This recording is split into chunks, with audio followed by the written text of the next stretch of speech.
let's first talk about the addiction, because here in the Philippines, again, we don't really talk about these things, especially in addiction. There's addiction to drugs, there's an addiction to alcohol, but in all whole perspective, addiction here in the Philippines is kind of a your fault kind of way. Because if we talk about this to other people or in our community, it's all about, oh, they're doing that because they want to feel that way. They do that because something reason that they come up with. But the reality of it, and this is what I learned from your content and from other creators are doing this, is addiction is kind of a, it's not kind of your fault kind of thing, but it's kind of a mental side of it also, because you're fighting the chemicals in your brain that wants all of this alcohol, all of this drugs. Mhm. So let's take it back on, when did you realize that you have this problem, or alcohol addiction? I didn't really realize I had alcohol addiction or a problem until probably my late 20s because Oh wow. I wouldn't admit to it. I mean, I had a problem, but I wouldn't admit that I had a problem. I just like to drink. That was the way that I looked at it. I wasn't, you make the jokes, yeah, I'm probably an alcoholic and stuff, but I would never admit it to it. I mean, I started drinking at 14, and I do a lot of content now with like, especially with like ADHD. Mm-hmm. You ever watch my content, I find joy in stuff. Mm-hmm. And I'll go on like a year-long tangent on this joy. Well, it went from suicide awareness and all that to addiction to now it's actually turning into ADHD. I enjoy sharing about that now. And the connection between ADHD and addiction, and also the connection between trauma and addiction. So, the fight or flight response in a child does change the development of our brain. And now, this is all proven stuff. The stuff that I talk about, I've done a lot of research on. I've had the help of a lot of, if you ever watch too, I do content with psychiatrists and stuff. So I make sure I have the backing and the factual backing on a lot of this because I don't like to I'll never just sit here and pull shit out of my ass. Mm-hmm. And so it shows that your brain actually develops differently when you're in a constant state of fight or flight. That constant state of anxiety, your cortisol levels are through the roof, and that affects the development of your brain. Same with ADHD. And so when I started really doing the research in on this, I realized that, yeah, I started drinking at 14. I was just diagnosed with ADD at the time, which this is in the early 90s. They didn't even know what ADHD was. And when you have this, it's proven that your brain is seeking different dopamine stimulants. It's seeking dopamine. Dopamine for ADHD people calms us down. That's why, like caffeine, they can't get into the exact science because it doesn't chemically make sense still. But caffeine will slow down somebody with ADHD. Caffeine's a stimulant. Caffeine produces dopamine, though. So our brain's always searching for dopamine stimulants. Alcohol can produce dopamine. We want to fit in. We have these we want people to like us because we already know that something's not right up here. People with autism and people with ADHD will drink because it makes us feel what we think the idea of normal is, because it does slow us down. And this is literally when you talk to people, like especially with autism, they'll tell you that alcohol makes them think what it's like to be normal, and you want that feeling. So that's when I started drinking, was at like 14, and it was just kind of socially and recreationally. As I went into high school, it became more and more. And at this time, you're a kid, you're not an alcoholic, you blame stuff on, I'm still young, I'm just experimenting. I experimented with a lot of drugs in high school, um, which is kind of an oxymoron because I was also a great athlete and I was very intelligent too. I mean, I could have went to whatever school I wanted to. End up graduating high school, and in high school, I'd done cocaine a few times. Where I lived, it was probably cut with a lot of stuff. Who knows how much real cocaine was actually in it? Because even back in the '90s, that stuff was cut. Mm-hmm. Um, and it wasn't until my early 20s, I was going through a divorce. My first divorce. I've been divorced a few times. Um, and I was drinking. I'd relapsed from AA.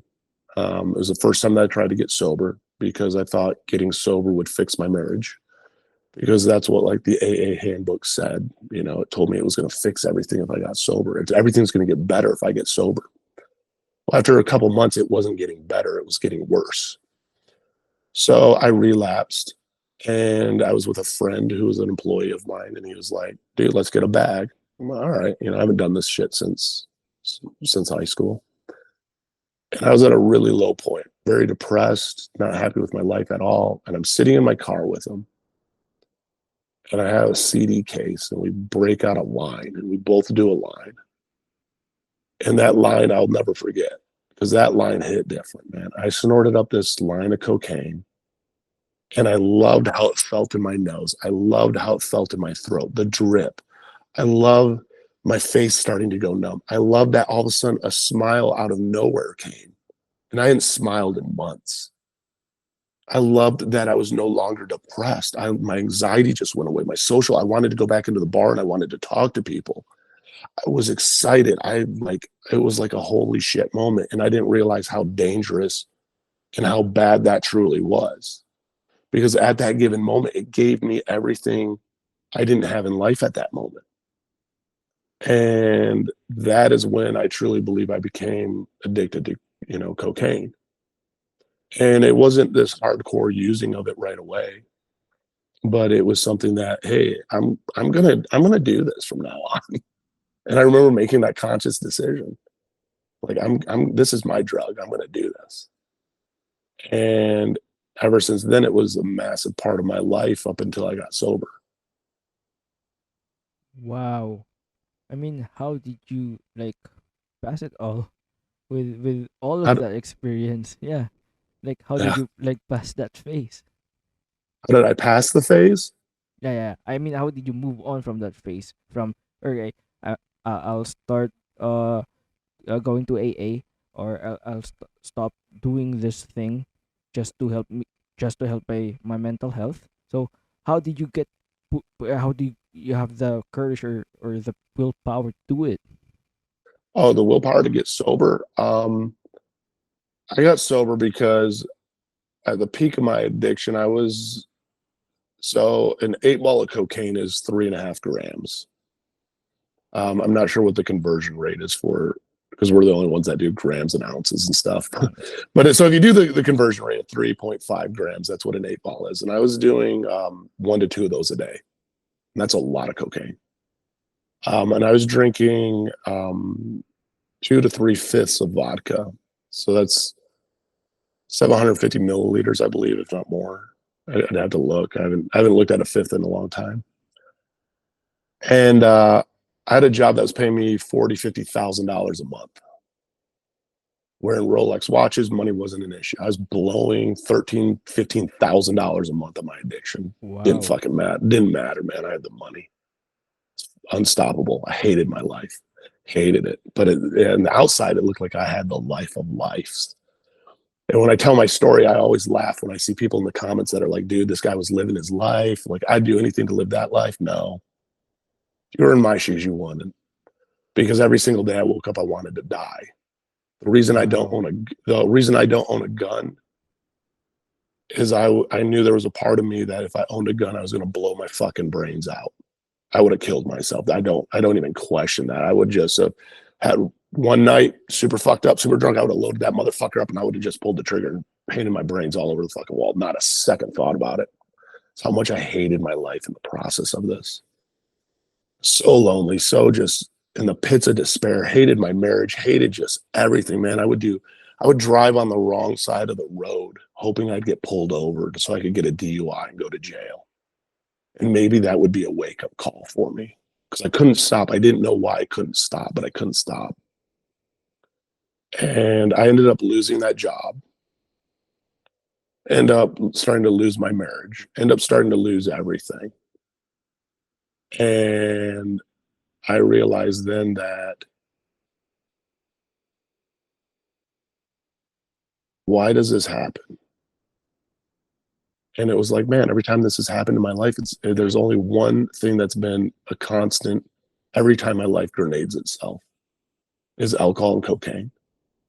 And I just had this moment of clarity. If you talk to anybody in addiction, will tell you, dude, when we're massively fucking addicts, like hardcore addicts, when we are the most fucked up, we have these moments of clarity where we're sobbing, fucking doing lines of coke or smoking meth, whatever it is, sobbing, fucking in so much pain, going, I need to clean up. And we have these moments of clarity where it's like we would do anything to get sober. And I had one of those, and I said, fuck it, I'm going to do this. And I woke up the next day and I was like, I'm going to fucking do this. Fuck this. And I had so much anger and rage in me that that's what pushed me to do it. And it became a battle. It became a struggle. Um, and that's how I ended up getting sober. It Wow. wasn't, it wasn't, you know, per se intentionally. It wasn't intervention because I don't believe intervention works. Um, it was literally, I wanted my life to end, but I wanted it to begin. Um, all of this that I wanted to be able to do. And I gave it everything I got, and I ended up staying sober. Wow, that's amazing. I mean, again, thank you for sharing that, because not a lot of people have that courage to, you know, share it to a lot of people, especially in this platform, because Yeah, they they have this like stigma, or not stigma, but perception that if they try to open this stuff, they'll they'll have more people criticize them rather than, encouraging them. Like for you, how was it your first or your first video or first content to decide, okay, I'll post about this and let's see what it gets. honestly, I didn't fucking care. That's good. That was and not a lot of people have that personality. Mm-hmm. And I understand why a lot of addicts and stuff and people with mental health don't share. And I also, it's the same reason why addicts also can't get sober because of friends and family. Friends and family will never help an addict get sober, ever. And there's a reasoning behind that. Same reasoning why addicts, especially in the beginning of sobriety and for a while in sobriety, don't talk about it. Because friends and family can hurt us, and we can hurt them. We love them. We don't want to hurt them. And so our avoiding of hurting them is when we become liars, cheaters, and manipulators and stuff to them. And we know if we share, they can hurt us just like we can hurt them type deal. So we don't share because we don't want to be hurt by them and we don't want to hurt them. And there's that stigma that goes around it. And I was at the point that I just didn't care. I was so mad at, I didn't realize I was almost driven by trauma, if you want to know. I Mm-hmm. mean, I lost my wife in 2015 to suicide. She killed herself. And we were separated at the time. We were both very codependent addicts. We were both alcoholics. I loved snorting shit up my nose. It didn't matter what I put up my nose. Cocaine was my drug of choice. I didn't like to snort meth, but if I had nothing to snort, I would snort fucking Xanax. I would snort Adderall. I would snort whatever I could. Just I loved the feeling of shit up my nose. It was part of my obsession. And she ended up killing herself. And she was my best friend. And I loved her. And I always will love her. But we had our own demons. And when she killed herself, I didn't know how to handle trauma. And I didn't realize I already had a lot of trauma built up. Mm-hmm. You know, I think everybody has experiences in our childhood that creates trauma. It's just a part of life. I don't think trauma is an excuse. I don't think trauma is a reason. I think trauma is something that has to be accepted, that, you know, our parents did the best that they could. And yes, they probably fucked us up a little bit along the way. And so whatever they fucked up is our responsibility to fix for how we want it to be fixed. That's just my belief. Mm-hmm.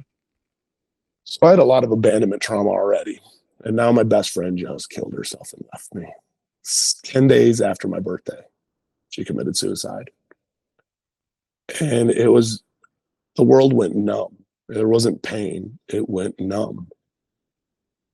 And I remember driving out because she lived in another state than where I lived at the time because we had separated. And we separated because I knew if we stayed together, we were so toxically codependent that I was going to come home and she was going to be fucking dead. I was going to be dead. Like, we could not stay together. It was not healthy. So I left her with her mom and stepdad. So I was driving out to see her and I just started drinking and it went, my addictions about a month after that went through the roof because that's how I medicated through it. I didn't address the trauma. I didn't address any of the pain. I just numbed it all and I ran from it all.